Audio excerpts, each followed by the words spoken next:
Welcome to day 4 of 8 Lights for 8 Nights. One of the interesting realities of so many of the texts that we say when we thank Hashem for things and when we begin to praise Hashem is that there's a lot of lofty language, right? We actually know that are not entitled to praise Hashem ourselves. We can't come up with our own language because, as so many statements of our rabbis teach us, if we begin to thank Hashem, then we can never end because there is no end to thanking Hashem for everything that He does and has always done, etc., etc. And so, therefore, we only use language that has been inspired through divine inspiration and the like. And so, the text that we read or that we say, recite, or sing is always based on these divinely inspired texts that have been given to us from generation to generation. Part of the text of Hanerot Halalu that we say every single night are the concluding words where we say to Hashem, where we say in praise of Hashem, Al nisecha ve'al niflootecha ve'al yeshuatecha.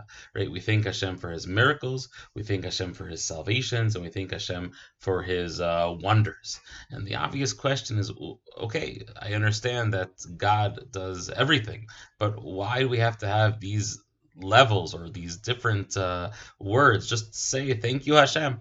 And in particular, when it comes to this concluding language of Hanerot Halalu, there's a beautiful idea that's brought up in the Siftei Chaim by Rabbi Chaim Friedlander of blessed memory, who suggests as follows. It could be that the language at the end of Hanerot Halalu, when we say again, Al Nisecha, Al Yeshuatecha, Al Niflootecha, that we're thanking Hashem for different levels of miracles.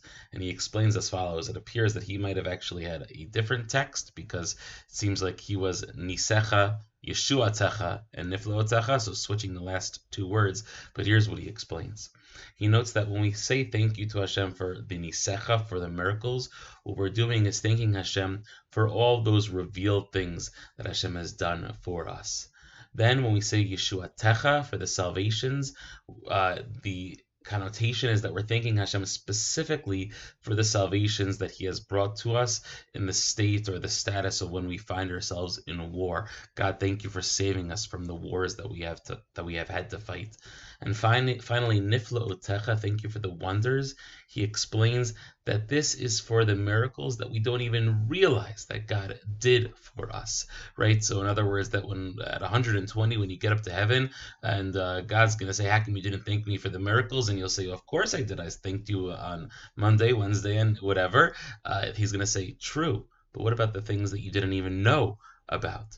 We come to understand that there are miracles that take place daily beyond what we already know to be miracles, that are part of this vision and part of this majesty and mystery of this thing we call life.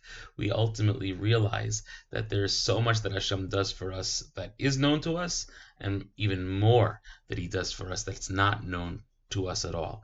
And therefore, perhaps Hanukkah can help us understand and realize that there's always multiple levels of appreciation that we have to have, not just towards the people around us, which is hopefully a given, but not always so, but even more so to Hashem, that there is a hopefully basic understanding that Hashem does provide for us regularly, but we don't even understand an iota of just how much He does for us. And so we enter into this holiday with the understanding that this is a reality, that Hashem does for us things that we know and things that we don't even know. And we hope and pray that Hashem allows us to be empowered by the light to recognize this on a regular basis, that we should always feel appreciative and thankful to Hashem for all that He does that we know and don't know.